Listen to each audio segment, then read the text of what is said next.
Fintech Chatter Podcast, brought to you by Tier 1 People, the leaders in executive search for fintech ventures.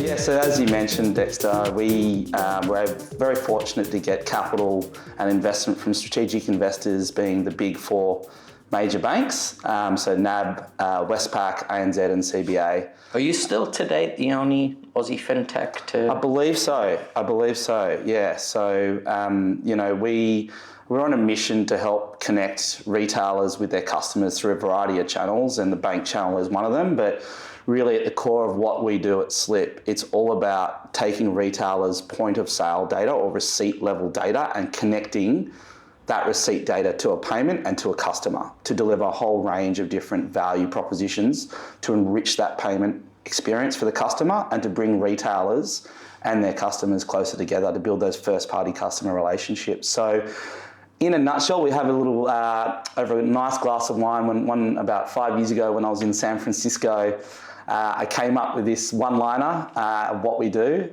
Ultimately, what we do is we connect SKU to who.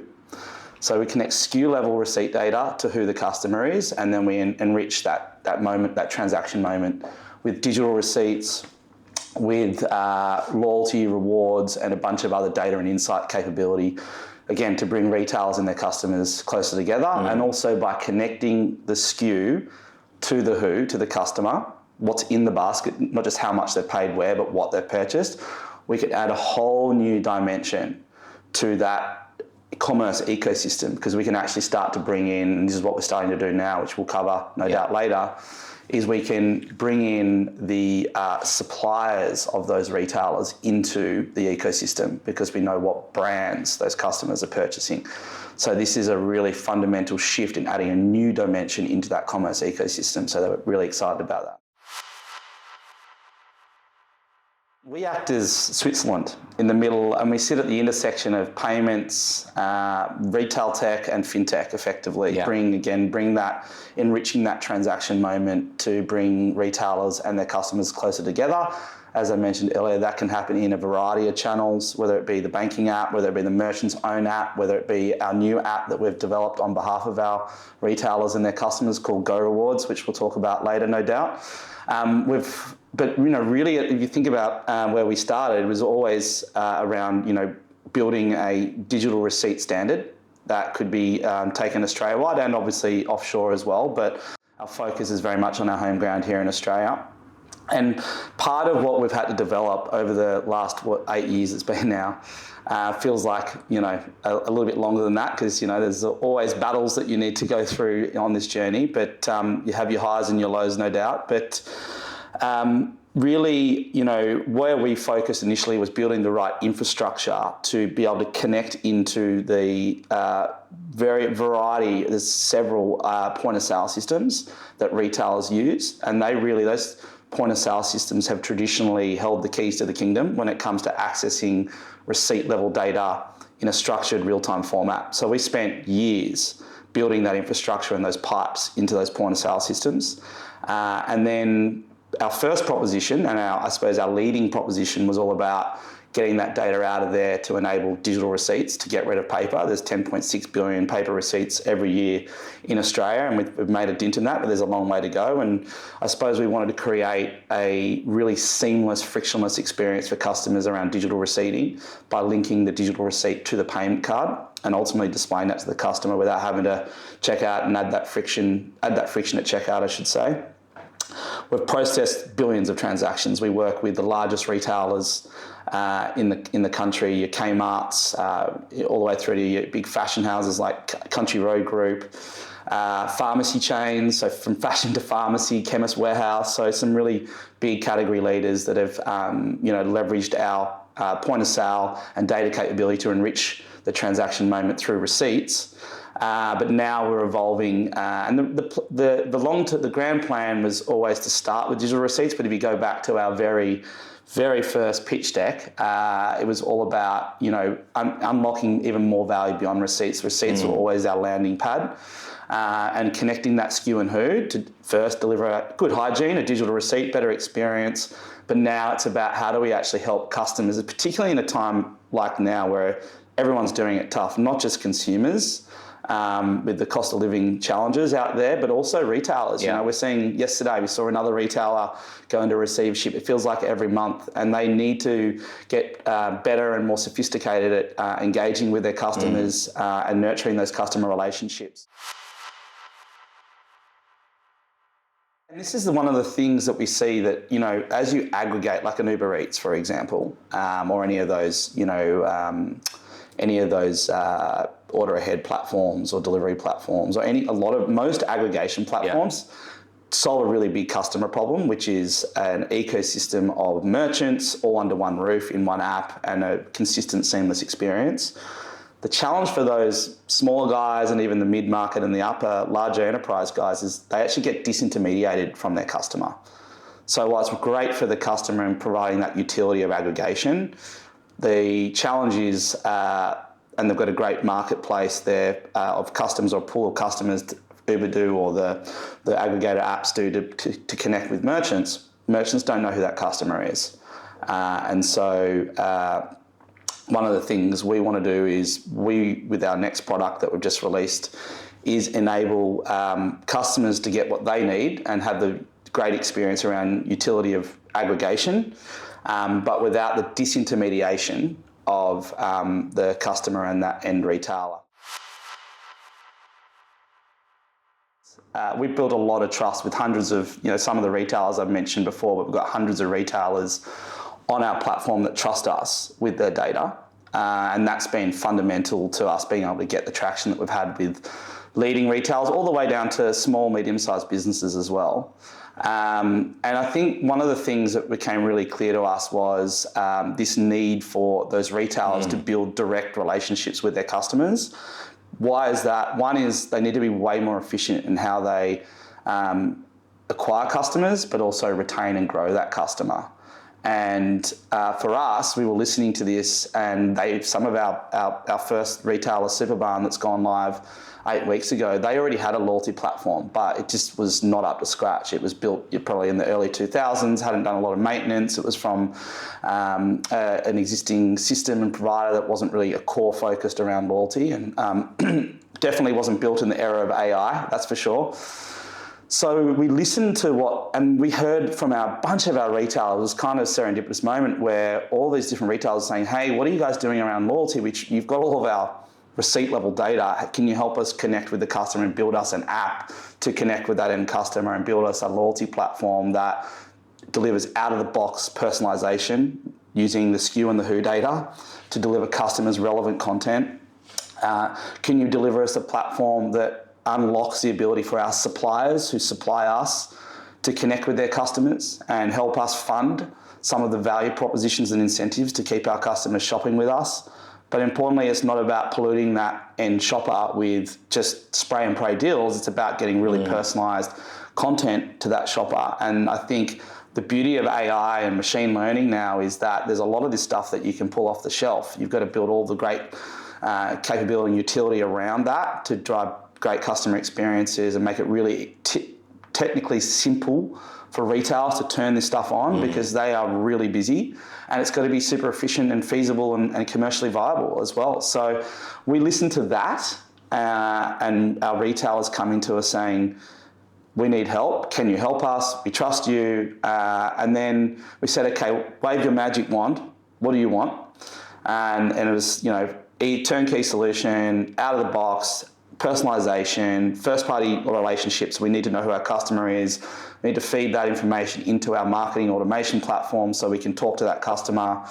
And so we said, okay, that's great. We'll take some of that and then let us go and speak to your customers. So I stood out the front of stores, my design team, my product team, giving out vouchers and getting to interviewing customers and asking them, hey, wave your magic wand, customer. What do you like about this program you see today at the store? What if you could wave your magic wand, what would you change? And there are a couple of things that we heard, and we did research, quantitative research. We did a lot of research and design thinking on this. I've been out in the store signing people up to the app. You have to be out there in the front line. Amazing. And it gives me energy. We had a customer the other day that came out and I signed her up. She did one shop at our first merchant super bar. And she signed up to the app in less than a minute, did a shop, scanned a card, and she had a $20 voucher sitting in there for her next shop. She's like, that would have taken her, she said that would have taken her about 9 months to get that one $20 voucher. She got off her first shop. And that was because we brought the suppliers in. So she bought products that were on member bonus that was funded. So it might have been a $10 cashback or a $20 cashback, or even a combination of $2 cashbacks. Thousands of SKUs through the store had member bonus. One shop, she got a $20 voucher, which would have taken, as I mentioned, months and months to get. So the other thing, just to close that out, first thing was I want it to be of value, because there's a simple equation we heard actually when it comes to loyalty and rewarding customers and driving stickiness, which is value that the customer gets minus the friction to get that value equals engagement and equals stickiness, right? So you could have a program that might be, again, like just fictitiously, 10 points per dollar and really high friction, you get low engagement. You could have a program that has 1 point per dollar and little to no friction, and you get really high engagement. So what we heard from customers was, we want one app and we want one tap, right? We don't want to sign up to every single loyalty program, have all these siloed agreements and relationships that have different methods to access those programs. We want it consistent, we want it uniform, we want it aggregated in one app. And we also want it connected to our payment as well. We don't want to have loyalty cards for all these different apps. So that's something that's coming soon in our platform. But one app was really, really key. And be able to also, around privacy, that was one of the other key things that we heard from customers, which was we don't want to have to go to all these different channels to unsubscribe or resubscribe from programs. We want one channel to be able to manage, remote control our privacy. So we've built it AI first, privacy first, mobile first. It's really, really fundamental, and that's what we heard from customers.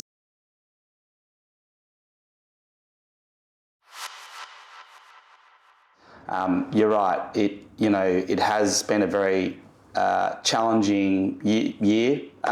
Like early last year, we had some projects that didn't go our way.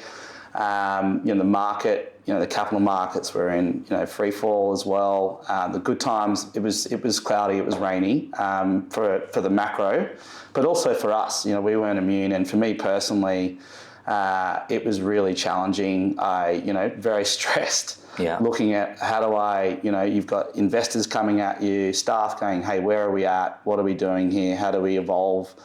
You have retailers, your partners, pressuring you all the time to be better.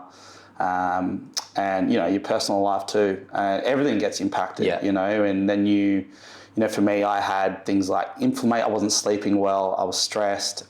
I had inflammation through my body. I was overweight and I didn't feel like I was heavy on my feet, and that also ultimately translates into your mind.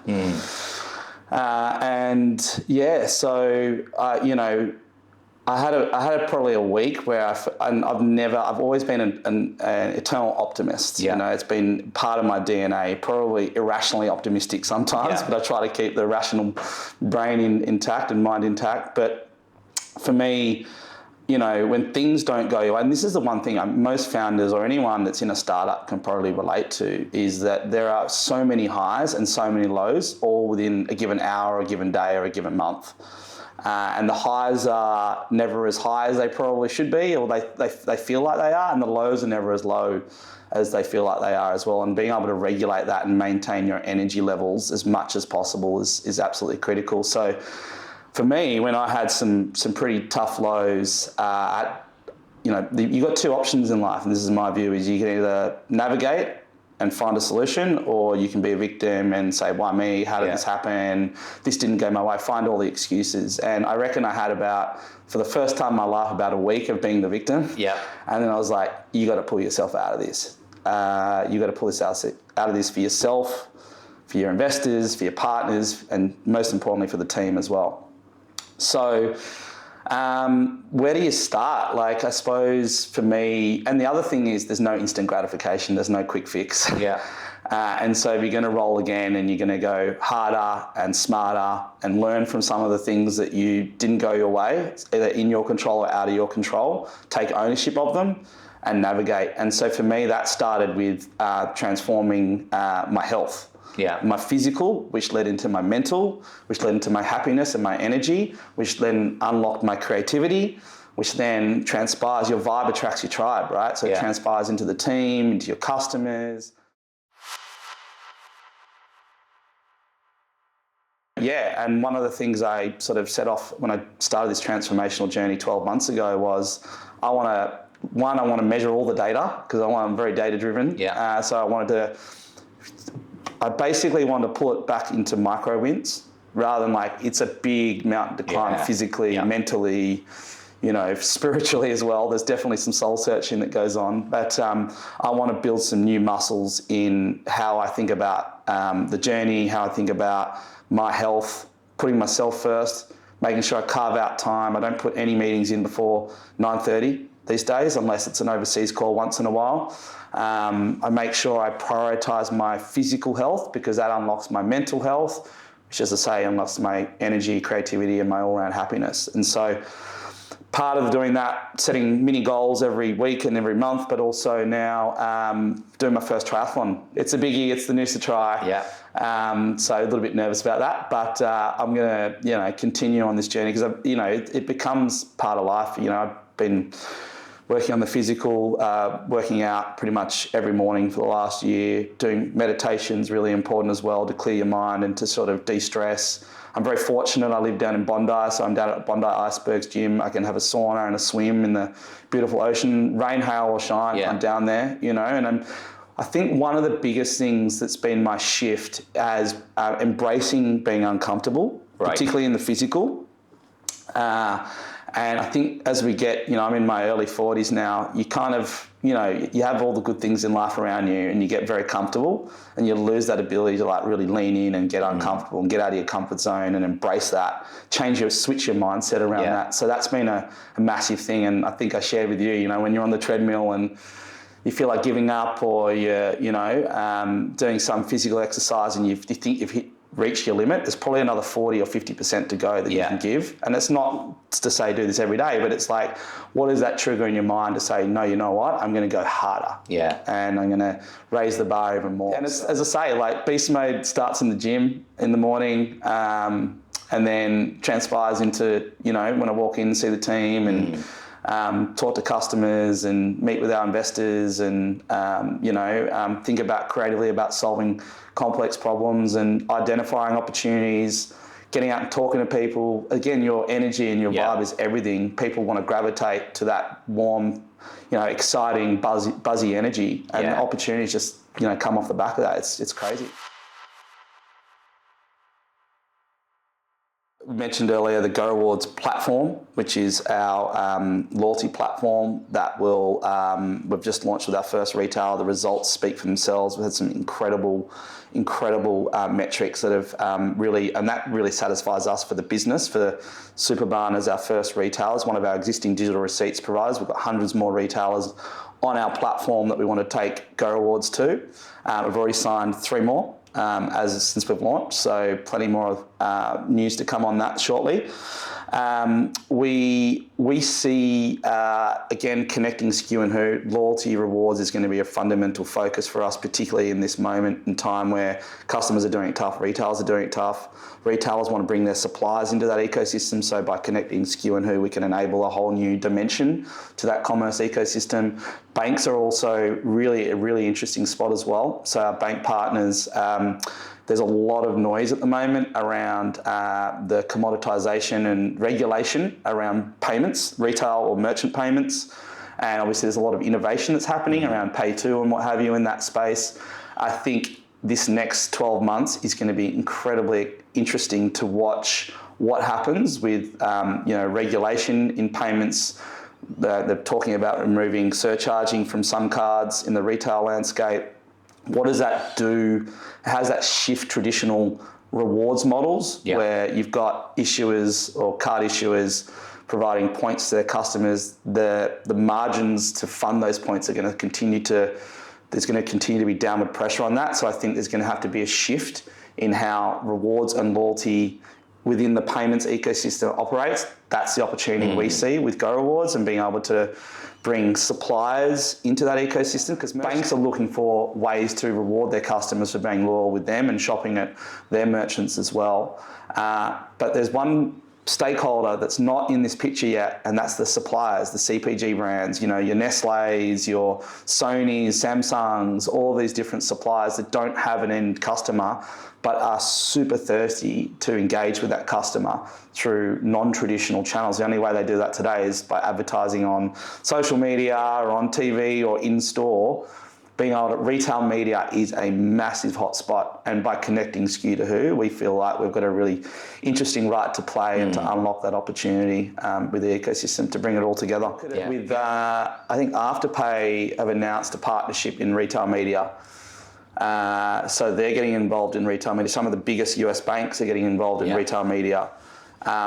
The holy grail of retail media is not just connecting retailers with their end customer through a financial services product, but it's their suppliers, and that's what I've been sort of alluding to. And you can only do that when you have the basket, the SKU level data connected to the payment, and that's been our vision from day one. And it's really exciting to know that we've survived to this point, and the market's finally moving to where we were hoping it was going to move to. You've got coming from the side of that is like being able to get hyper personalized using AI and machine learning. So letting the machines do the work to curate content that is hyper relevant to end consumers. You've got the changing in the funding model as well, as I mentioned, with suppliers. So it's a perfect storm brewing right now. And then you've got the disruption and the downward pressure on payments in general and the margins in payments, but the data that sits around the payments, where the juicy piece is, where the meat around the payments bone sits. And so, it's already starting locally and offshore, but I think this is the next sort of really big thing in payments, and bringing together, loyalty, rewards and retail media all bundled in around the payment is fundamental.